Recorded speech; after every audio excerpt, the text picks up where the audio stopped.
लंबे समय से आपसे होने वाली आज की मुलाकात का इंतजार कर रहा था मैं। ठीक वैसे ही जैसे आप मुझे मैसेज भेज भेज कर पूछ रहे थे कि सर वो प्रोग्राम कब वापस आएगा, न्यूज वाला। लेकिन मेरे पास जवाब नहीं था उस समय, क्योंकि एक ठहराव के बाद फिर से तैयार होने में वक्त लगता है। इसलिए मैं बता नहीं सका, लेकिन अब जवाब तैयार हो चुका है। बशीर बद्र का एक शेर है कि जिस दिन से चला हूं मेरी मंजिल पे नजर है, आंखों ने कभी मील का पत्थर नहीं देखा। कुछ वक्त, ढेर सारी मेहनत और एक बड़ी तैयारी के बाद अपनी टीम के साथ मैं आज फिर लौट आया हूं एक नया प्रोग्राम लेकर, जिसका मकसद सिर्फ खबरें दिखाना नहीं है, बल्कि यूपीएससी की तैयारी में वो धार देना है जो आपको भीड़ से अलग खड़ा कर सके।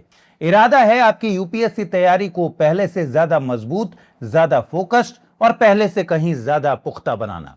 दोस्तों, यूपीएससी की तैयारी में करंट अफेयर्स का सेगमेंट किसी अखबार के पन्नों का ढेर नहीं होता। यहां एक छोटी सी खबर कई बार प्रीलिम्स का सवाल बन जाती है, और वही खबर मेंस में आपके पूरे उत्तर की दिशा तय कर देती है। क्योंकि हर खबर के पीछे छिपा होता है एक बैकग्राउंड, एक बड़ा कॉन्सेप्ट, एक महत्वपूर्ण पर्सपेक्टिव और कई बार एग्जाम पेपर में सीधे सीधे आने वाला सवाल। तो मेरी कोशिश रहेगी कि आप सिर्फ न्यूज देखकर आगे ना बढ़ जाएं, बल्कि हर खबर को उस नजर से समझें जिस चश्मे से यूपीएससी उसे देखता है। यहां आपको सिर्फ हेडलाइंस नहीं मिलेगी, यहां करेंगे हम न्यूज की एनालिसिस, यहां मिलेगा संदर्भ, यहां मिलेगा वो कनेक्शन जो खबरों और एग्जाम के बीच छिपा होता है। इस बार सेल्फ असेसमेंट के लिए आपको मिलेंगे प्री के साथ साथ मेंस के भी बेहतर सवाल, और इस बार मिलेगा एक नया segment, news of the week, जहां हर हफ्ते हम बात करेंगे उस एक खास खबर की जो यूपीएससी के लिहाज से सबसे ज्यादा असरदार हो। यानी बात सिर्फ क्या हुआ यहां तक नहीं रुकेगी, हम जानेंगे ऐसा क्यों हुआ, उस न्यूज का असर क्या होगा, और सबसे जरूरी बात, यूपीएससी उस न्यूज से किस तरह के सवाल पूछ सकता है। तो चलिए शुरू करते हैं। नमस्कार, एडुटेरिया आईएएस में स्वागत है आपका। आप देख रहे हैं यूपीएससी न्यूज रूम। मैं हूं अमृत उपाध्याय। सबसे पहले देखते हैं आज की हेडलाइंस।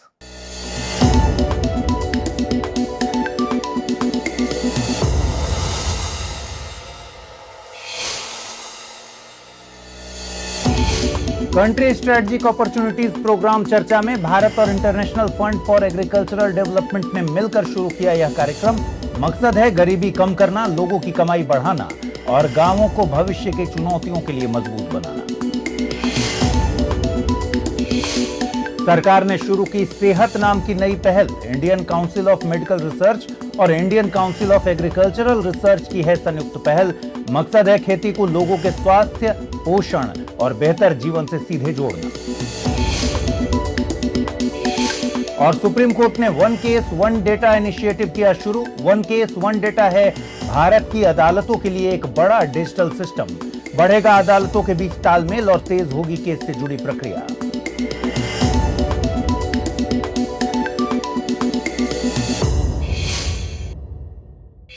आइए खबरों की शुरुआत करें।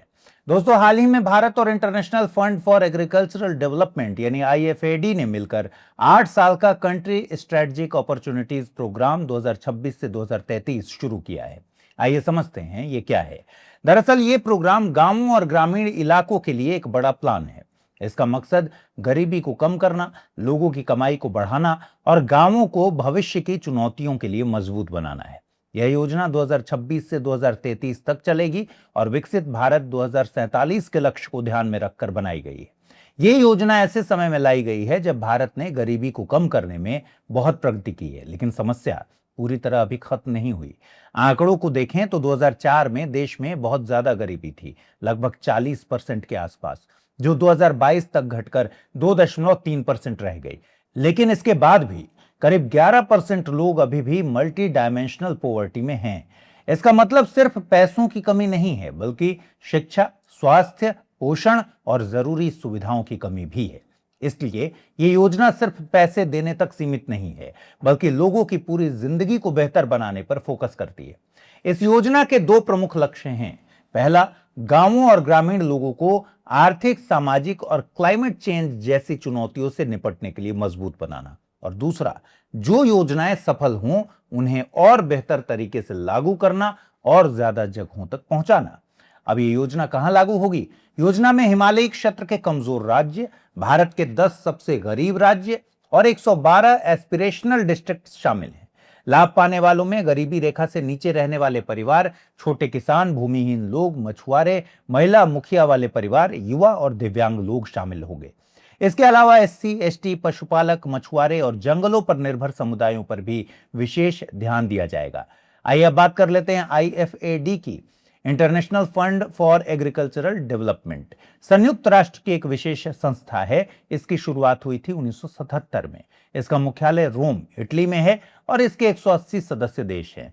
भारत इसका संस्थापक सदस्य है। आईएफएडी का मुख्य काम गांवों में गरीबी और भूख को कम करना है। साथ ही छोटे किसानों की कमाई बढ़ाने में मदद करना भी इसका प्रमुख काम है।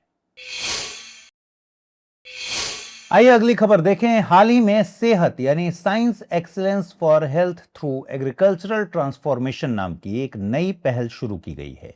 यह Indian Council of Medical research यानी आईसीएमआर और Indian Council of Agricultural research यानी आईसीएआर की संयुक्त पहल है। आसान भाषा में समझेंगे तो इसका उद्देश्य सिर्फ खेती में ज्यादा उत्पादन बढ़ाना नहीं है, बल्कि खेती को लोगों के स्वास्थ्य से, पोषण से और बेहतर जीवन से सीधे सीधे जोड़ना है। यानी अब सोच सिर्फ ज्यादा खाना पैदा करने की नहीं, बल्कि ज्यादा पोषण और बेहतर स्वास्थ्य देने की है। जैसे उदाहरण के लिए, अगर किसी गांव में पहले सिर्फ चावल की पैदावार बढ़ाने पर ध्यान दिया जाता था, तो अब इस बात पर भी ध्यान दिया जाएगा कि वही चावल लोगों को ज्यादा पोषण कैसे दे सकता है। देखिए, सेहत का विजन यह है कि भारत में खेती को केवल खाद्यान्न उत्पादन तक सीमित न रखा जाए, बल्कि उसे लोगों की अच्छी सेहत और पोषण का मजबूत आधार बनाया जाए। क्यों? क्योंकि आज भारत के सामने एक बड़ी चुनौती है। क्या है ये चुनौती? दोस्तों, भारत में एक तरफ कुपोषण की समस्या है, दूसरी तरफ मोटापा, डायबिटीज, हाई ब्लड प्रेशर और कैंसर जैसी नॉन कम्युनिकेबल डिजीजेस यानी एनसीडीज तेजी से बढ़ रही हैं। उदाहरण के लिए देख लीजिए, आज शहरों और गांवों दोनों में ऐसे लोग आपको मिल जाएंगे जिन्हें पर्याप्त खाना तो मिल रहा है, लेकिन शरीर को जरूरी न्यूट्रिशन नहीं मिल पा रहा, पोषक तत्व नहीं मिल पा रहे। वहीं दूसरी तरफ गलत खान पान और लाइफस्टाइल के कारण डायबिटीज जैसी बीमारियां बढ़ रही हैं। इसलिए अब स्वास्थ्य और खेती को अलग अलग देखने के बजाय साथ जोड़ने की कोशिश की जा रही है। इस पहल के तहत 5 महत्वपूर्ण क्षेत्रों पर काम किया जाएगा।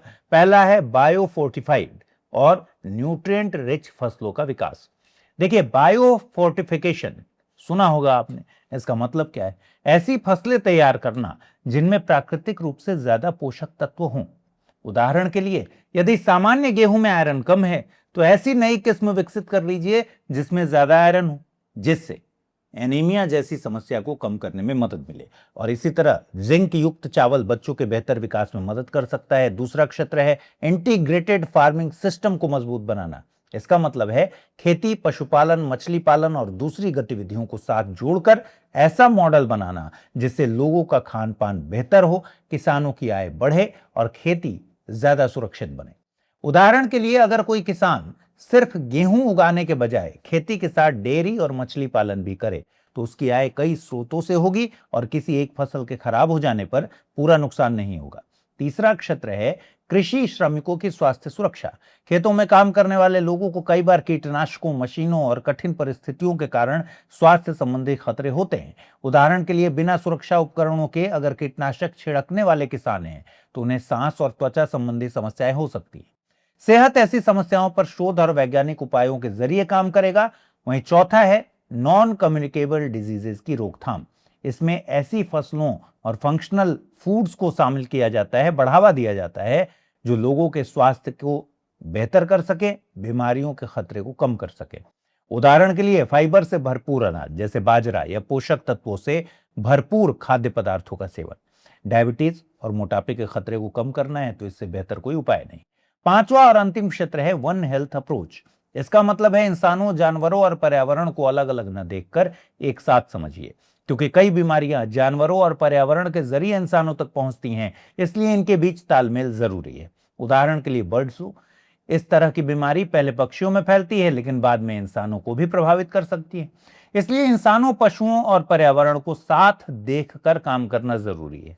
दोस्तों, इस पहल की सबसे बड़ी खास बात यह है कि यह पुराने इलाज वाले मॉडल से अलग है। पहले बीमारी होने के बाद इलाज पर ज्यादा ध्यान दिया जाता था, लेकिन सेहत पहले से तैयारी करने, बीमारी को रोकने और पूरे सिस्टम को साथ लेकर चलने की सोच पर आधारित है। इसे होल ऑफ द गवर्नमेंट और whole of the system approach कहा गया है। यानी विज्ञान, नीति और जमीन पर काम, सभी को एक साथ जोड़कर काम किया जाना। आसान शब्दों में कहेंगे तो सेहत का लक्ष्य खेती को सिर्फ खेत तक सीमित नहीं रखना, बल्कि उसे सीधे लोगों की सेहत और बेहतर जीवन से जोड़ना है। जरा सोचिए कि अगर किसी केस की फाइल जिला अदालत से हाई कोर्ट और फिर सुप्रीम कोर्ट तक जाती है और हर बार इसकी जानकारी दोबारा बनानी पड़े या फिर रिकॉर्ड ढूंढना पड़े, तो कोर्ट और फरियादी का कितना समय बर्बाद होगा। इसी समस्या को कम करने के लिए हाल ही में सुप्रीम कोर्ट ने one case one data initiative शुरू किया। इसके साथ ही सुसहाय नाम का एक एआई आधारित चैटबॉट लॉन्च किया। चलिए दोनों को समझते हैं। दोस्तों, one case one data Bharat की अदालतों के लिए एक बड़ा डिजिटल सिस्टम है। इसका मकसद सुप्रीम कोर्ट, हाई कोर्ट, जिला अदालत और तालुका अदालतों की केस जानकारी को एक प्लेटफॉर्म से जोड़ना है, एक प्लेटफॉर्म पर लाना है। अभी ऐसा होता है कि एक ही केस अलग अलग स्तर की अदालतों में पहुंचता तो है, पर उसकी जानकारी अलग अलग सिस्टम में रहती है, जिससे रिकॉर्ड ढूंढने में परेशानी होती है और समय भी ज्यादा लगता है। अब इस नई व्यवस्था में हर केस को एक यूनिक डिजिटल आइडेंटिटी दी जाएगी। इसे ऐसे समझिए जैसे आपके आधार कार्ड का एक यूनिक नंबर होता है, उसी तरह हर केस की भी एक अलग डिजिटल पहचान होगी। उससे इस केस से जुड़े सभी दस्तावेज और रिकॉर्ड एक ही फाइल में जुड़े रहेंगे। मान लीजिए कोई केस जिला अदालत से हाई कोर्ट फिर सुप्रीम कोर्ट पहुंचता है, तो अब उसकी पूरी जानकारी दोबारा नहीं बनानी होगी। पुरानी फाइलें अपने आप नए स्तर पर जुड़ती रहेंगी और अपडेट होती रहेंगी। इससे केस का पूरा इतिहास एक जगह उपलब्ध रहेगा। इस सिस्टम की एक और खास बात यह है कि यह अलग अलग अदालतों के डेटाबेस से जानकारी अपने आप ले सकेगा, यानी बार बार मैनुअल जांच और रिकॉर्ड मिलाने की जरूरत कम होगी। इससे अदालतों के बीच तालमेल बढ़ेगा, केस से जुड़ी प्रक्रिया तेज हो पाएगी। अब आइए बात कर लेते हैं सुसहाय नाम के एआई आधारित चैटबॉट की। यह सुप्रीम कोर्ट की वेबसाइट से जुड़ा एक डिजिटल सहायक है, जिसे नेशनल इंफॉर्मेटिक्स सेंटर एनआईसी और सुप्रीम कोर्ट रजिस्ट्री ने मिलकर बनाया है। इसका काम लोगों को अदालत से जुड़ी सामान्य जानकारी देना है। उदाहरण के लिए, अगर किसी व्यक्ति को जानना हो कि भाई केस कैसे फाइल करें, कौन से डॉक्यूमेंट्स चाहिए या कोर्ट की सेवाओं तक पहुंचे कैसे, तो सुसहाय आसान तरीके से मार्गदर्शन कर सकता है। दोस्तों, कुछ दिनों पहले आपने न्यूज में देखा होगा कि ममता दीदी ने पश्चिम बंगाल के मुख्यमंत्री पद से इस्तीफा देने से मना कर दिया था।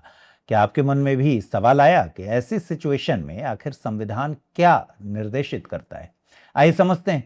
भारत में मुख्यमंत्री सीधे जनता द्वारा नहीं चुना जाता, बल्कि वह तब तक पद पर बना रहता है जब तक उसके पास विधानसभा में बहुमत का समर्थन हो।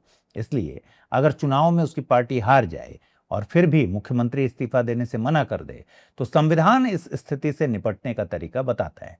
सबसे पहले समझिए, संविधान के अनुच्छेद 164(1) के अनुसार मुख्यमंत्री की नियुक्ति राज्यपाल करते हैं और वो गवर्नर्स प्लेजर यानी राज्यपाल के प्रसाद पर्यंत पद पर रहता है।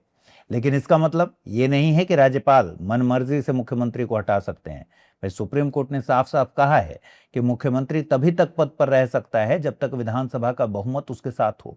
अगर चुनाव परिणाम में साफ दिख जाए कि मुख्यमंत्री की पार्टी बहुमत हार चुकी है, तो नैतिक और संवैधानिक रूप से उसे इस्तीफा देना चाहिए। आमतौर पर यही परंपरा रही है, यही होता है। लेकिन अगर वो इस्तीफा नहीं देता तो क्या करें? तब ऐसी सिचुएशन में राज्यपाल की भूमिका शुरू होती है। सबसे पहले राज्यपाल मुख्यमंत्री से औपचारिक रूप से इस्तीफा मांग सकते हैं।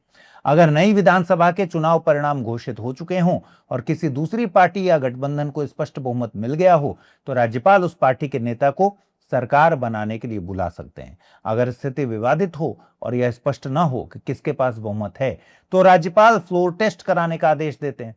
इसका मतलब है कि विधानसभा में मतदान कराकर देखा जाएगा कि किसके पास 50% से ज्यादा विधायकों का समर्थन है। सुप्रीम कोर्ट ने एसआर बोम्मई केस और शिवराज सिंह चौहान केस में भी कहा था कि बहुमत साबित करने का एकमात्र संवैधानिक तरीका फ्लोर टेस्ट है। अब एक और महत्वपूर्ण बात, विधानसभा की अवधि केवल 5 साल होती है, जैसा कि अनुच्छेद 172 में लिखा है, और जैसे ही यह अवधि खत्म होती है, विधानसभा स्वतः भंग हो जाती है। इसका मतलब पुरानी सरकार का संवैधानिक आधार लगभग समाप्त हो जाता है उदाहरण के लिए वेस्ट बंगाल में 7 मई 2026 को राज्यपाल ने अनुच्छेद 174 के तहत विधानसभा भंग कर दी।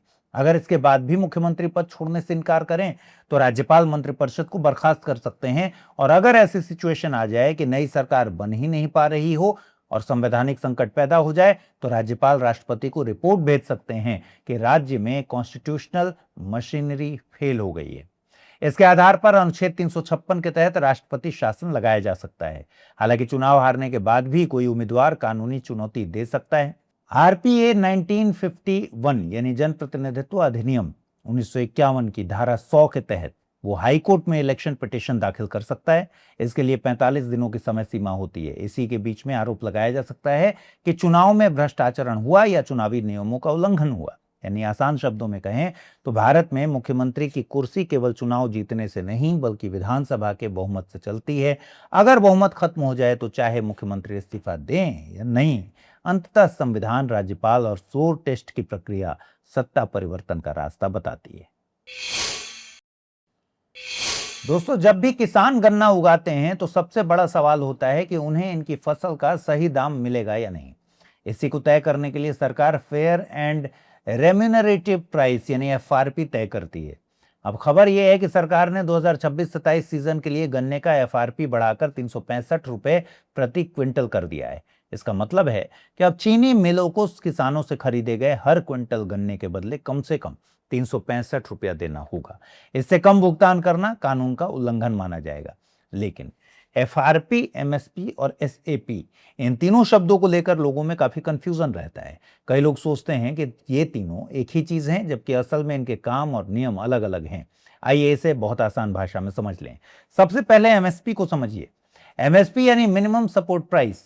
ये वो न्यूनतम कीमत है जिस पर सरकार किसानों से फसल को खरीदने का वादा करती है। जैसे गेहूं, धान, दाल, सरसों इत्यादि 22 फसलें हैं जिस पर एमएसपी घोषित किया जाता है।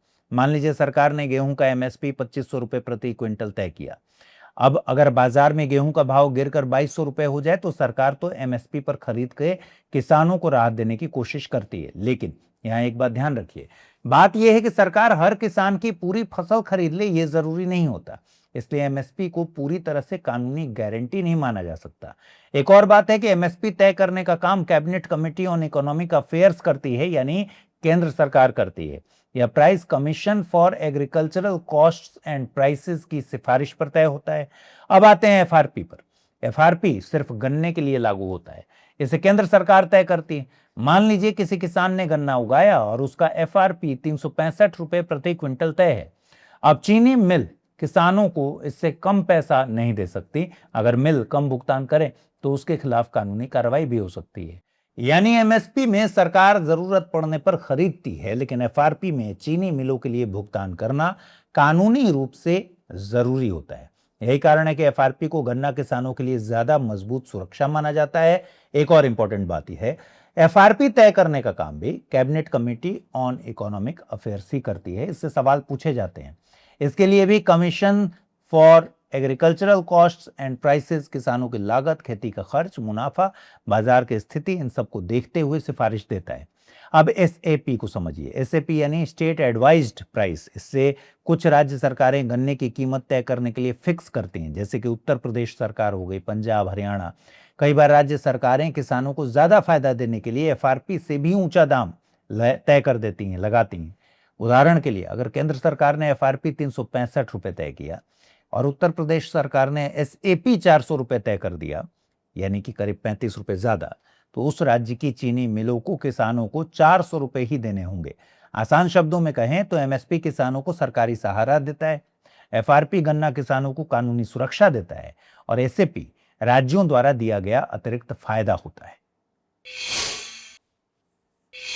हाल ही में ऐतिहासिक 10 मई की तारीख आई। ये कोई साधारण तारीख नहीं है। इसी दिन 169 साल पहले भारत में एक विद्रोह फूटा था जिसने अंग्रेजों की नींव को हिलाकर रख दिया था। आइए समझते हैं कैसे हुआ था 1857 का ये विद्रोह। तारीख थी 10 मई 1857। यह सिर्फ एक विद्रोह की शुरुआत की तारीख नहीं थी, बल्कि उस गुस्से के विस्फोट का दिन था जो वर्षों से भारत के लोगों के भीतर जमा हो रहा था। हालांकि विद्रोह की पटकथा तो कुछ हफ्ते पहले लिखी जा चुकी थी।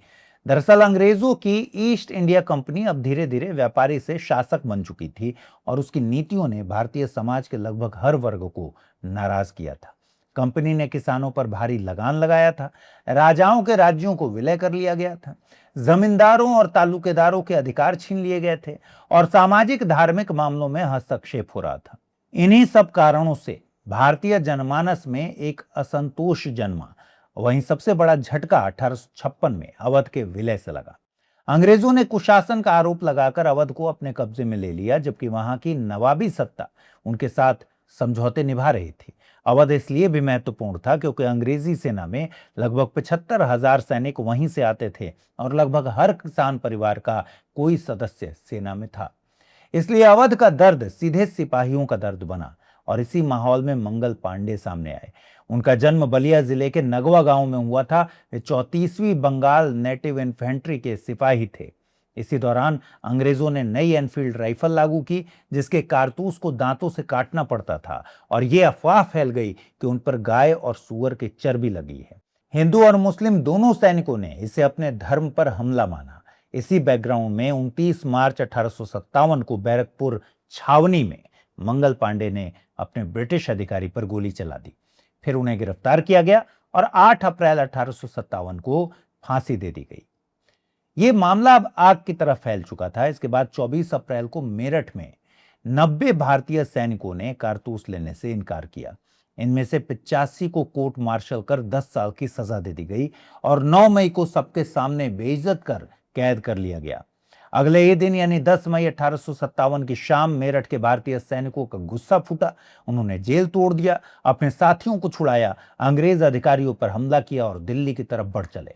11 मई को जब वे दिल्ली पहुंचे तो सीधे लाल किले में जाकर बूढ़े मुगल सम्राट बहादुर शाह जफर से कहा कि आप हमारा नेतृत्व कीजिए। शुरू में उन्होंने हिचकिचाहट दिखाई क्योंकि वे अंग्रेजों के पेंशनभोगी बन चुके थे, लेकिन आखिरकार वे तैयार हुए और उन्हें शाहे हिंदुस्तान घोषित कर दिया गया। इसके बाद यह विद्रोह केवल सैनिक बगावत नहीं रहा, यह उत्तर और मध्य भारत के बड़े हिस्से में फैल गया। कानपुर में नाना साहब, झांसी में रानी लक्ष्मीबाई, बिहार में वीर कुंवर सिंह, दूसरी तरफ तात्या टोपे जैसे नेताओं ने मोर्चा संभाला।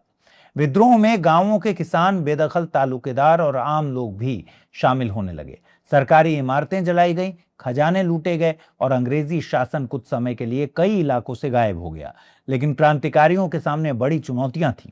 जैसे उनके पास आधुनिक हथियार नहीं थे, कोई केंद्रीकृत नेतृत्व नहीं था और संचार व्यवस्था कमजोर थी, जबकि अंग्रेजों के पास संसाधन, संगठन और नई तकनीक थी। बहरहाल सितंबर 1857 आते आते दिल्ली अंग्रेजों के हाथ में वापस चली गई। बाद में बहादुर शाह को पकड़कर रंगून भेज दिया गया और 1858 में रानी लक्ष्मीबाई वीर गति को प्राप्त हुई। इस तरह 1859 तक विद्रोह लगभग दबा दिया गया। अब आप सोच रहे होंगे कि विद्रोह तो असफल रहा, फिर यह भारतीय इतिहास में इतना महत्वपूर्ण क्यों है? देखिए, दरअसल इस विद्रोह के बाद अंग्रेजों ने समझ लिया कि भारत पर केवल ताकत से शासन नहीं किया जा सकता। इसलिए 1858 के भारत शासन अधिनियम के जरिए कंपनी शासन को खत्म किया गया। भारत सीधे ब्रिटिश क्राउन के अधीन आ गया। बाद में क्वीन विक्टोरिया की घोषणा में भारतीयों के धर्म में हस्तक्षेप न करने और रियासतों के साथ नई नीति का वादा किया गया। दोस्तों, 1857 की क्रांति भले ही सैन्य रूप से सफल नहीं हुई, लेकिन उसने पहली बार भारत के अलग अलग वर्गों को विदेशी शासन के खिलाफ एक साझा मंच पर खड़ा कर दिया और आने वाले स्वतंत्रता आंदोलन की बुनियाद रख दी। हाल ही में पश्चिम एशिया में युद्ध और उसके बाद स्ट्रेट ऑफ हॉर्मुज के बंद होने से भारत के सामने एक बड़ी ऊर्जा चुनौती खड़ी हो गई। दरअसल भारत अपनी जरूरत की प्राकृतिक गैस का बड़ा हिस्सा बाहर से खरीदता है और इसका एक महत्वपूर्ण भाग एलएनजी यानी लिक्विफाइड नेचुरल गैस के रूप में आता है। लेकिन जब युद्ध के कारण हॉर्मुज स्ट्रेट प्रभावित हुआ तो भारत के सबसे बड़े एलएनजी सप्लायर जैसे कतर और यूएई से गैस की सप्लाई बुरी तरह प्रभावित हो गई। तो सवाल यह है कि भारत ने इस सिचुएशन से निपटने के लिए किया क्या? देखिए, इसके बाद भारत को तुरंत दूसरे देशों की ओर रुख करना पड़ा और अपने एलएनजी आयात का पूरा पैटर्न चेंज करना पड़ा। अब सबसे पहले समझते हैं कि हॉर्मुज स्ट्रेट इतना महत्वपूर्ण क्यों है। स्ट्रेट ऑफ हॉर्मुज ईरान और ओमान के बीच स्थित एक सकरा समुद्री रास्ता है जो फारस की खाड़ी को अरब सागर से जोड़ता है। दुनिया के लगभग 20% तेल और एलएनजी व्यापार का रास्ता यहीं से होकर गुजरता है। इसे ऐसे समझिए कि अगर किसी शहर की मुख्य सड़क अचानक बंद हो जाए तो पूरा ट्रैफिक गड़बड़ा जाता है हॉर्मुज भी वैश्विक ऊर्जा व्यवस्था की वैसी ही मुख्य सड़क है। अब भारत की स्थिति इसलिए ज्यादा चुनौतीपूर्ण थी क्योंकि भारत अपनी प्राकृतिक गैस की जरूरत का लगभग आधा हिस्सा एलएनजी आयात से पूरा करता है और इनमें से लगभग 60% आयात हॉर्मुज के रास्ते से आता था, खासकर कतर और यूएई से। जब यह रास्ता प्रभावित हुआ तो मार्च में स्थिति ऐसी हो गई कि भारत को कतर से एक भी एलएनजी कार्गो नहीं मिला। लेकिन यहां भारत ने तेजी से रणनीति बदली। भारत ने दूसरे देशों से एलएनजी खरीदना शुरू कर दिया। इसमें ओमान, नाइजीरिया, अंगोला और अमेरिका जैसे देश सामने आए। इन देशों ने उस कमी को काफी हद तक पूरा किया। सबसे दिलचस्प बात ओमान की रही। हालांकि ओमान भी पश्चिम एशिया में है, लेकिन उसकी समुद्री स्थिति अलग है।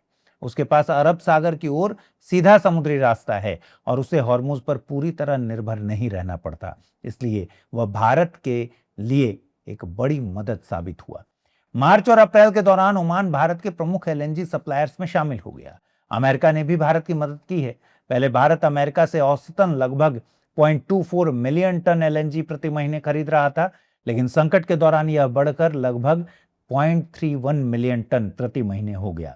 इसी तरह नाइजीरिया और अंगोला से भी एलएनजी आयात में काफी बढ़ोतरी हुई। हालांकि शुरुआत में डर था कि पूरी दुनिया में बहुत बड़ा ऊर्जा संकट आ जाएगा, लेकिन स्थिति उतनी खराब नहीं हुई जितनी आशंका थी। इसकी वजह यही रही कि कई देशों ने अपनी एलएनजी सप्लाई को बढ़ा दिया। अमेरिका, कनाडा, मलेशिया, नाइजीरिया और कुछ अन्य देशों ने उत्पादन बढ़ाकर कमी पूरी करने की कोशिश की। साथ ही दुनिया के कुछ बड़े खरीदार जैसे कि चीन, दक्षिण कोरिया, पश्चिमी यूरोप ने एलएनजी की मांग थोड़ी कम कर दी। यानी मांग कम हुई, सप्लाई कुछ हद तक बढ़ गई, जिससे बाजार पर दबाव कम हुआ। लेकिन यह सिक्के का एक पहलू है। विशेषज्ञों का कहना है कि समस्या पूरी तरह खत्म नहीं हुई है। अभी सिस्टम चल तो रहा है, लेकिन बहुत कम अतिरिक्त क्षमता बची है। अगर हॉर्मुज संकट लंबे समय तक जारी रहा, खासकर गर्मियों के बाद, तो आने वाले महीनों में स्थिति गंभीर हो सकती है। कुल मिलाकर इस पूरे संकट ने भारत को एक बड़ा सबक दिया कि अगर किसी एक क्षेत्र या देश पर बहुत ज्यादा निर्भरता होगी तो अचानक संकट आने पर जोखिम बढ़ जाएगा। इसलिए भारत अब अपने एलएनजी इंपोर्ट बास्केट को ज्यादा विविध बनाने की कोशिश कर रहा है। यानी गैस खरीदने के लिए अलग अलग देशों के विकल्प तैयार कर रहा है, ताकि भविष्य में किसी एक रास्ते के बंद होने से पूरे देश की ऊर्जा व्यवस्था प्रभावित ना हो। हाल ही में प्रधानमंत्री ने नेशनल टेक्नोलॉजी डे के अवसर पर देशवासियों को शुभकामनाएं दी। अब सवाल है कि आखिर यह दिन इतना खास क्यों है? दरअसल नेशनल टेक्नोलॉजी डे सम्मान देने का दिन है उन वैज्ञानिकों, इंजीनियरों तथा इनोवेटर्स को जिन्होंने तकनीक के क्षेत्र में नई ऊंचाइयों तक हमें पहुंचाया है। आपको बता दें, भारत में हर साल 11 मई को नेशनल टेक्नोलॉजी डे मनाया जाता है। लेकिन दोस्तों, सवाल यह है कि इस दिन को चुनने के पीछे का कारण क्या है। देखिए, 11 मई 1998 को भारत ने राजस्थान के पोखरण परीक्षण क्षेत्र में सफल परमाणु परीक्षण किए थे। यह भारत के इतिहास का ऐसा पल था जिसने दुनिया को दिखा दिया कि भारत सिर्फ योग, कला और संस्कृति वाला देश नहीं, बल्कि आधुनिक तकनीक का उपयोग करने वाला और उसे विकसित करने की क्षमता रखने वाला देश है। आपको बता दें, इस परमाणु परीक्षण प्रोग्राम का नेतृत्व भारत के प्रसिद्ध वैज्ञानिक और पूर्व राष्ट्रपति एपीजे अब्दुल कलाम ने किया था। उस समय भारत ने 11 मई को 3 भूमिगत परमाणु परीक्षण किए और इसके बाद 13 मई को 2 और परीक्षण किए गए। इन सभी परीक्षणों को मिलाकर ऑपरेशन शक्ति नाम दिया गया। यह घटना इसलिए भी ऐतिहासिक थी क्योंकि इसके बाद भारत दुनिया का छठा देश बन गया जिसने परमाणु क्षमता वाले देशों के समूह यानी न्यूक्लियर क्लब में अपनी जगह बनाई। यानी यह भारत की रणनीतिक और वैज्ञानिक ताकत का बड़ा प्रदर्शन था। लेकिन दोस्तों, 11 मई 1998 की उपलब्धि सिर्फ परमाणु परीक्षण तक सीमित नहीं थी। उसी दिन भारत ने त्रिशूल मिसाइल का भी सफल परीक्षण किया। त्रिशूल एक कम दूरी की सरफेस टू एयर मिसाइल थी जिसे दुश्मन के हवाई खतरों से सुरक्षा के लिए डेवलप किया गया था। इसके अलावा इसी दिन भारत ने अपने पहले स्वदेशी विमान हंस 3 का भी सफल परीक्षण किया। हंस 3 भारत में विकसित एक हल्का प्रशिक्षण विमान था। यानी एक ही दिन भारत ने परमाणु शक्ति, रक्षा तकनीक और विमान तकनीक तीनों क्षेत्र में बड़ी उपलब्धियां हासिल की। इन्हीं उपलब्धियों को यादगार बनाने के लिए तत्कालीन प्रधानमंत्री अटल बिहारी वाजपेयी ने 1998 में इस दिन को नेशनल टेक्नोलॉजी डे घोषित किया और इसके बाद 1999 से हर साल इसे ऑफिशियली मनाया जा रहा है। हाल ही में भारत के राष्ट्रपति ने 2026 के लिए नेशनल फ्लोरेंस नाइटिंगेल अवार्ड प्रदान किए। दोस्तों, यह पुरस्कार नर्सिंग के क्षेत्र में एक बहुत प्रतिष्ठित सम्मान माना जाता है, जो उन लोगों को दिया जाता है जो मरीजों की सेवा में समर्पण, मेहनत और मानवता की मिसाल पेश करते हैं। यह सम्मान registered nurses, midwives, auxiliary nurse midwives यानी एएनएम और लेडी हेल्थ विजिटर्स को दिया जाता है। उदाहरण के लिए गांव में काम करने वाली जो एएनएम स्वास्थ्य कार्यकर्ता गर्भवती महिलाओं की देखभाल करती हैं, टीकाकरण कराती हैं और बच्चों के स्वास्थ्य से जुड़ी सेवाएं देती हैं, ऐसे जमीनी स्तर पर काम करने वाले स्वास्थ्य कर्मियों को भी यह सम्मान मिल सकता है। लेकिन ध्यान रखिएगा, यह पुरस्कार केवल अस्पतालों में काम करने वाली नर्सों तक सीमित नहीं है, बल्कि केंद्र सरकार, राज्य सरकार, केंद्र शासित प्रदेशों और स्वैच्छिक संस्थाओं में काम करने वाले नर्सिंग कर्मचारियों को भी दिया जाता है। उदाहरण के लिए, अगर कोई नर्स महामारी या आपदा, दूर दराज के इलाकों में लंबे समय तक लोगों की सेवा करती है, तो उसके योगदान को इस पुरस्कार के लिए माना जा सकता है। आपको बता दें, इस पुरस्कार की शुरुआत 1973 में स्वास्थ्य और परिवार कल्याण मंत्रालय द्वारा की गई थी। पुरस्कार के तहत विजेताओं को सर्टिफिकेट ऑफ मेरिट, एक पदक और 1 लाख रुपए नगद इनाम की राशि दी जाती है। अब सवाल आता है कि आखिर फ्लोरेंस नाइटिंगेल कौन थी जिनके नाम पर यह पुरस्कार दिया जाता है। दोस्तों, फ्लोरेंस नाइटिंगेल एक अंग्रेज सामाजिक सुधारक, सांख्यिकीविद और आधुनिक नर्सिंग की जनक मानी जाती हैं। वे विशेष रूप से क्रीमियन वॉर के दौरान प्रसिद्ध हुई थी। तब उन्होंने घायल सैनिकों की देखभाल के लिए नर्सों का संगठन और प्रशिक्षण किया। उन्हें अक्सर the lady with the lamp कहा जाता है, क्योंकि कहा जाता है कि वे रात में हाथ में लालटेन लेकर घायल सैनिकों का हालचाल जानने जाती थी। उस समय अस्पतालों में साफ सफाई और स्वास्थ्य सुविधाएं बहुत खराब थी, लेकिन उन्होंने स्वास्थ्य व्यवस्था से जुड़े कई सुधार किए। उनका सबसे बड़ा योगदान तो ये था कि उन्होंने नर्सिंग को सिर्फ सेवा कार्य नहीं रहने दिया, बल्कि उसे वैज्ञानिक आधार देने की कोशिश की। इसी मकसद से उन्होंने नाइटिंगेल स्कूल ऑफ नर्सिंग की स्थापना की, जिसे दुनिया का पहला वैज्ञानिक आधार वाला नर्सिंग स्कूल माना जाता है। कोविड के बाद जब भी किसी नए वायरस का नाम सामने आता है, लोग तुरंत डरने लगते हैं और कहीं फिर से वैसी ही महामारी ना आ जाए, इस बात की चिंता सताने लगती है। हाल ही में हंता वायरस का नाम चर्चा में आया तो कई लोगों ने इसे कोविड-19 जैसा खतरा समझना शुरू कर दिया। लेकिन डॉक्टर साफ कहते हैं कि हंता वायरस और कोविड-19 दोनों बिल्कुल अलग हैं और हंता वायरस को कोविड जैसी महामारी समझना सही नहीं होगा। आइए सबसे पहले समझते हैं कि हंता वायरस है क्या। आसान भाषा में कहें तो यह एक रोडेंट बॉर्न डिजीज है, यानी चूहों और दूसरे कृंतक जानवरों से फैलने वाले वायरस है। यह वायरस आमतौर पर चूहों के पेशाब, लार और मल में पाया जाता है। जब ये सूख जाते हैं और सफाई के दौरान इनके छोटे छोटे कण हवा में उड़ते हैं, तब इंसान सांस के जरिए इन्हें शरीर में ले सकता है। अब हंता वायरस को लेकर सबसे बड़ा सवाल, क्या हंता वायरस इंसानों से इंसानों में फैलता है? डॉक्टरों के अनुसार जवाब है लगभग नहीं। यही सबसे बड़ा अंतर है हंता वायरस और कोविड-19 के बीच। आपको पता है, कोविड संक्रमित व्यक्ति की खांसी, छींक, नजदीकी संपर्क से ये तेजी से फैल जाता था। एक व्यक्ति कई लोगों को संक्रमित कर सकता था, लेकिन हंता वायरस में ऐसा नहीं होता। वैज्ञानिकों के अनुसार हंता वायरस का ह्यूमन टू ह्यूमन ट्रांसमिशन लगभग नहीं है। सिर्फ दक्षिण अमेरिका के कुछ हिस्सों में पाए जाने वाले एंडीज वायरस नामक एक दुर्लभ प्रकार में व्यक्ति से व्यक्ति संक्रमण के कुछ मामले देखे गए। अच्छी बात यह है कि यह प्रकार भारत में नहीं पाया जाता, लेकिन इसका मतलब यह बिल्कुल नहीं कि बीमारी हल्की है। देखिए, हंता वायरस गंभीर हो सकता है। इसकी शुरुआत सामान्य वायरल बुखार जैसी लग सकती है। पहले बुखार, शरीर में दर्द, कमजोरी, सिर दर्द, ये सब लक्षण दिखाई दे सकते हैं। बाद में स्थिति गंभीर होने पर सांस लेने में दिक्कत, फेफड़ों की समस्या, किडनी से जुड़ी परेशानी, ये सब भी हो सकता है। डॉक्टरों का कहना है कि तेज बुखार, कम पेशाब आना और पीठ में गंभीर दर्द, ये सब जब लक्षण दिखें, खासकर अगर हाल ही में चूहों वाली जगह पर गए हों, तो तुरंत डॉक्टर से संपर्क करना चाहिए। इससे बचाव काफी आसान है। अगर किसी बंद कमरे, गोदाम या ऐसी जगह की सफाई करनी हो जहां चूहे रहे हों, तो मास्क पहनिए, पहले जगह को गीला करिए और फिर सफाई करिए। सीधे सूखी गंदगी पर झाड़ू लगाने से धूल उड़ सकती है। इसके अलावा घरों में चूहों के आने जाने के छिद्र को बंद करिए। खाने को सुरक्षित रखिए और साफ सफाई बनाए रखना जरूरी है। कुल मिलाकर हंता वायरस गंभीर जरूर है, लेकिन कोविड जैसी तेजी से फैलने वाली महामारी नहीं है। डरने से ज्यादा जरूरी है सही जानकारी रखिए और सावधानी रखिए। दोस्तों, अब हम बढ़ रहे हैं हमारे सबसे खास सेगमेंट की तरफ। सेगमेंट है न्यूज ऑफ द वीक। इस सेगमेंट में हम इस वीक की सबसे इम्पैक्टफुल और यूपीएससी पॉइंट ऑफ व्यू से बेहद जरूरी न्यूज का डिटेल्ड एनालिसिस करते हैं ताकि आपके कॉन्सेप्ट क्लैरिटी में कोई कमी न रह जाए। आज की न्यूज ऑफ द वीक है प्रधानमंत्री जी की जनता से आर्थिक संयम अपनाने की अपील।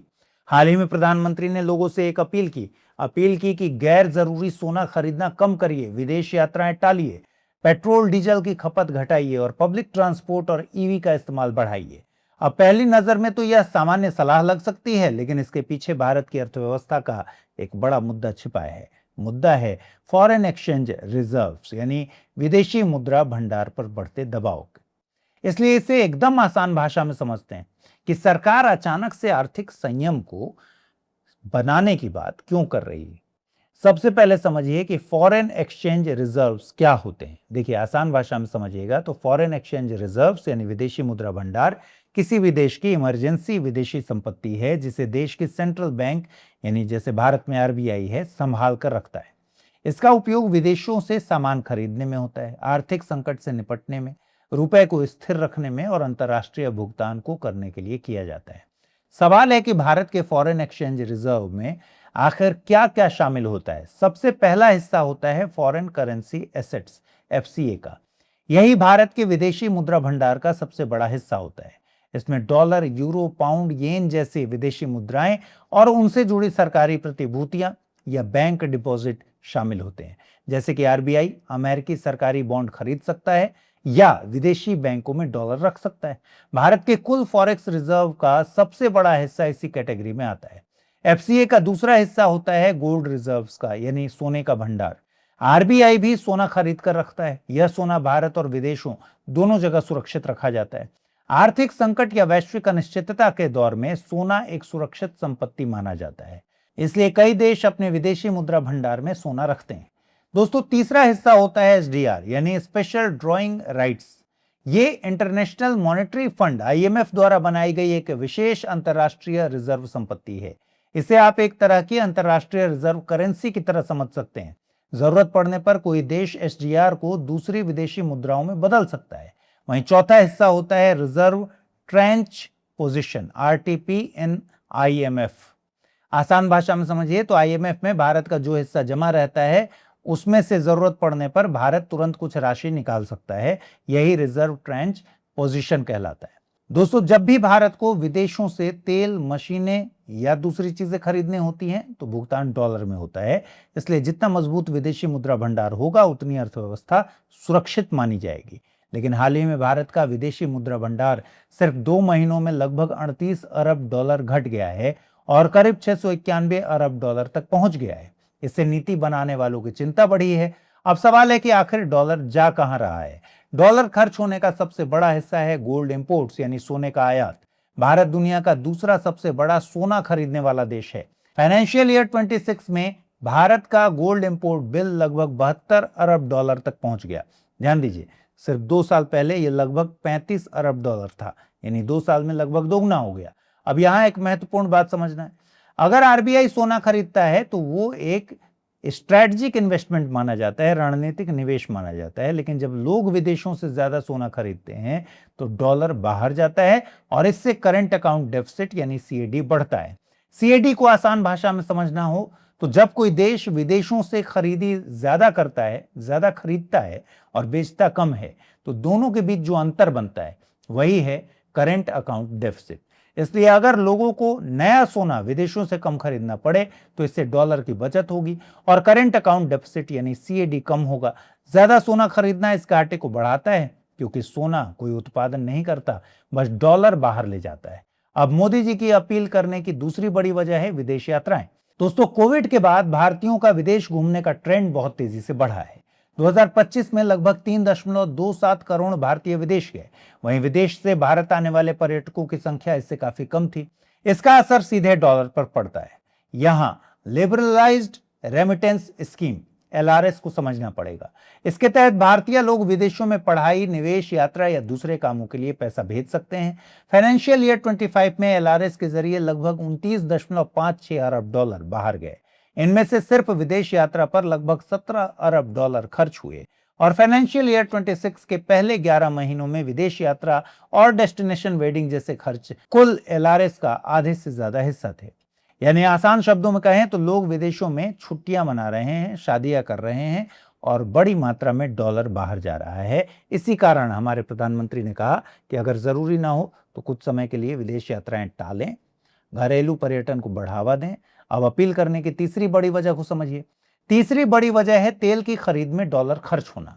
आपको पता ही है कि भारत अपनी जरूरत का लगभग 89% कच्चा तेल तो विदेशों से खरीदता है और पश्चिम एशिया संकट के कारण तेल की कीमतें $100 प्रति बैरल के ऊपर बनी हुई हैं। समस्या सिर्फ तेल महंगा होने की नहीं, समस्या ये भी है कि भारत तेल खरीदने के लिए डॉलर खर्च करता है। इसके अलावा स्ट्रेट ऑफ हॉर्मुज का मुद्दा भी जुड़ा हुआ है। यह दुनिया की ऊर्जा सप्लाई का एक महत्वपूर्ण समुद्री रास्ता है। अगर वहां तनाव रहता है तो भले ही तेल की सप्लाई पूरी तरह बंद ना हो, सिर्फ डर और अनिश्चितता से ही कीमतें ऊपर चली जाती हैं। अब इसका असर आम लोगों तक कैसे पहुंचता है? मान लीजिए तेल महंगा होगा तो ट्रांसपोर्ट भी महंगा होगा, ट्रांसपोर्ट महंगा होगा तो सब्जियां, सामान, दूसरी चीजें भी महंगी होंगी, यानी इन्फ्लेशन बढ़ेगा। इसी वजह से सरकार EV, car pooling, public transport, work from home, इन जैसी बातों को बढ़ावा दे रही है ताकि ईंधन की खपत को कम किया जा सके। लेकिन एक और चिंता है, सरकारी ऑयल कंपनीज जैसे इंडियन ऑयल, बीपीसीएल, एचपीसीएल अभी पेट्रोल डीजल की कीमतें पूरी तरह नहीं बढ़ा पा रही। इससे उन्हें हर महीने लगभग 30,000 करोड़ रुपए तक का अंडर रिकवरी झेलना पड़ रहा है। आसान भाषा में कहें तो खरीद महंगी पड़ रही है, बिक्री उतनी महंगी नहीं हो पा रही। दोस्तों, अब सवाल यह है कि क्या सिर्फ डॉलर बचाने के लिए आयात कम कर देना इस समस्या का समाधान है? ऐसा बिल्कुल भी जरूरी नहीं है। क्यों? क्योंकि फॉरेक्स बचाना जितना जरूरी है उतना ही जरूरी है आर्थिक विकास को बनाए रखना। अगर जरूरत से ज्यादा सख्ती की जाए तो इसका उल्टा असर भी पड़ सकता है। यह हम सबको पता है कि आज भारत की manufacturing industry global value chains का हिस्सा है। यानी मोबाइल, इलेक्ट्रॉनिक्स और दवाइयों जैसे कई उत्पादों के लिए सेमीकंडक्टर, मशीनें, रॉ मटेरियल्स विदेशों से आते हैं। अगर डॉलर बचाने के लिए इन आयातों पर ज्यादा रोक लगा दिया गया या फिर भारी टैरिफ लगा दिया गया तो फिर उत्पादन महंगा और धीमा हो जाएगा और इससे एक्सपोर्ट और जीडीपी ग्रोथ दोनों प्रभावित हो सकते हैं। इसके अलावा ज्यादा नियंत्रण से विदेशी निवेशकों का भरोसा भी कमजोर पड़ सकता है। एफआईआई और एफडीआई तभी आते हैं जब आर्थिक नीतियां स्थिर हों, भरोसेमंद दिखें। अगर निवेशकों को लगे कि भारत जरूरत से ज्यादा नियंत्रण कर रहा है तो नया निवेश आने के बजाय पैसा बाहर जाने लग सकता है। अब सवाल उठता है कि इसका समाधान क्या है? दोस्तों, पहला रास्ता है गोल्ड मोनेटाइजेशन स्कीम यानी जीएमएस को मजबूत बनाना ताकि घरों में पड़ा सोना अर्थव्यवस्था में इस्तेमाल हो और गोल्ड इंपोर्ट कम हो। दूसरा रास्ता है ज्यादा डॉलर कमाना। इसके लिए एक्सपोर्ट्स, मैन्युफैक्चरिंग और पीएलआई स्कीम को मजबूत करना होगा। साथ ही ईज ऑफ डूइंग बिजनेस को सुधारना होगा ताकि लॉन्ग टर्म एफडीआई आकर्षित हो सके। और सबसे बड़ा लॉन्ग टर्म सॉल्यूशन है smooth energy transition. Electric vehicles, green hydrogen, thorium आधारित न्यूक्लियर एनर्जी जैसे विकल्प भारत की तेल आयात पर निर्भरता को कम कर सकते हैं। यानी असली लक्ष्य सिर्फ डॉलर बचाना नहीं है बल्कि भारत को ज्यादा मजबूत और आत्मनिर्भर अर्थव्यवस्था बनाना है। चलिए जल्दी से देखते हैं आज के बुलेटिन पर आधारित सबसे पहले मेंस का एक सवाल। प्रश्न है, भारत की तेल आयात पर अत्यधिक निर्भरता और सोने की बढ़ती मांग देश के बाह्य क्षेत्र यानी एक्सटर्नल सेक्टर को किस प्रकार प्रभावित करती है? इनके कारण उत्पन्न आर्थिक चुनौतियां तथा उनसे निपटने के उपायों पर चर्चा कीजिए। दोस्तों, आप इस प्रश्न का उत्तर 250 शब्दों में लिखिए। इसका जवाब आपको अगले वीक के बुलेटिन में मिलेगा। आइए बढ़ते हैं अब ऑब्जेक्टिव प्रश्नों की तरफ यानी पीटी के प्रश्नों की तरफ। पहला सवाल, कंट्री स्ट्रेटेजिक अपॉर्चुनिटीज प्रोग्राम 2026 से 2033 भारत और आईएफएडी द्वारा संयुक्त रूप से शुरू किया गया एक ग्रामीण विकास कार्यक्रम है। इस कार्यक्रम का मुख्य उद्देश्य केवल कृषि उत्पादन को बढ़ाना है। आईएफएडी संयुक्त राष्ट्र की एक विशेष संस्था है जिसकी स्थापना 1977 में हुई थी। यह योजना एस्पिरेशनल डिस्ट्रिक्ट्स तथा क्लाइमेट चेंज से प्रभावित क्षेत्रों पर विशेष ध्यान देती है। उपरोक्त में से कौन से कथन सही हैं? केवल 1, 3 और 4, केवल 1 और 2, केवल 2, 3 और 4 या फिर केवल 1 और 4? अगला प्रश्न, सेहत पहल आईसीएमआर और आईसीएआर की संयुक्त पहल है जिसका उद्देश्य कृषि को पोषण और स्वास्थ्य से जोड़ना है। वन हेल्थ अप्रोच में केवल मानव स्वास्थ्य और पोषण पर ध्यान दिया जाता है। उपरोक्त कथनों में से कौन सा या से सही है या है? केवल एक, केवल दो, एक और दो दोनों, न तो एक और न ही दो। अगला प्रश्न है, निम्नलिखित कथनों पर विचार कीजिए। One case one data initiative का उद्देश्य सुप्रीम कोर्ट, हाई कोर्ट, जिला अदालत और तालुका अदालतों की केस जानकारी को इंटीग्रेट करना है, एकीकृत करना है।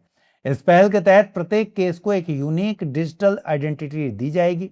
सुसहाय एक एआई आधारित चैटबॉट है जिसे एनआईसी और सुप्रीम कोर्ट रजिस्ट्री ने मिलकर विकसित किया है। इस नई व्यवस्था में हर स्तर की अदालत पर केस रिकॉर्ड दोबारा तैयार किए जाएंगे।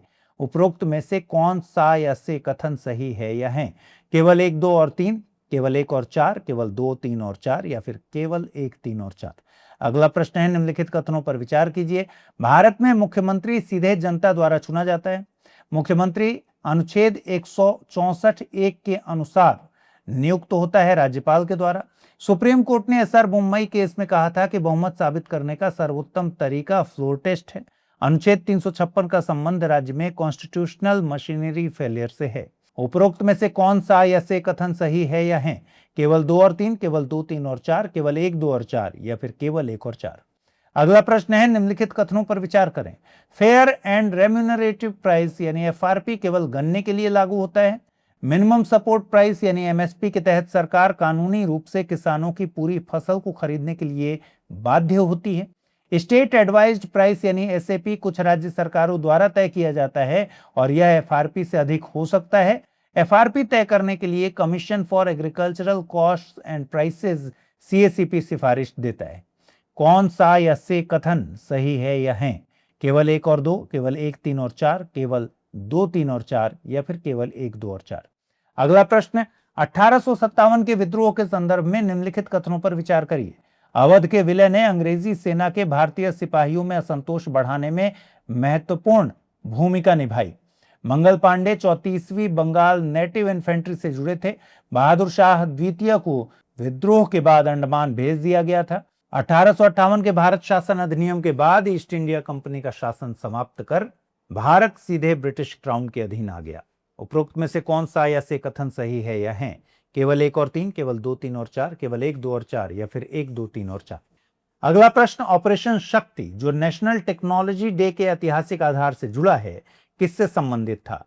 भारत का पहला उपग्रह प्रक्षेपण, पोखरण में परमाणु परीक्षण, भारत का पहला सुपरसोनिक मिसाइल परीक्षण, या फिर हरित क्रांति कार्यक्रम। और अंतिम प्रश्न, भारत मैरीटाइम इंश्योरेंस पूल बीएमआईपी का मुख्य उद्देश्य क्या है? भारत में बंदरगाहों का निजीकरण, भारतीय जहाजों को निर्बाध मैरीटाइम इंश्योरेंस कवरेज प्रदान करना, विदेशी जहाजों पर आयात शुल्क को बढ़ाना, या फिर भारतीय नौसेना के लिए युद्धपोत खरीदना। तो दोस्तों, आज के इस बुलेटिन में इतना ही। अगले सप्ताह नई खबरों के साथ शनिवार सुबह 10 बजे आपसे मुलाकात होगी। तब तक के लिए ख्याल रखिए, ठीक से पढ़ाई कीजिए। नमस्कार।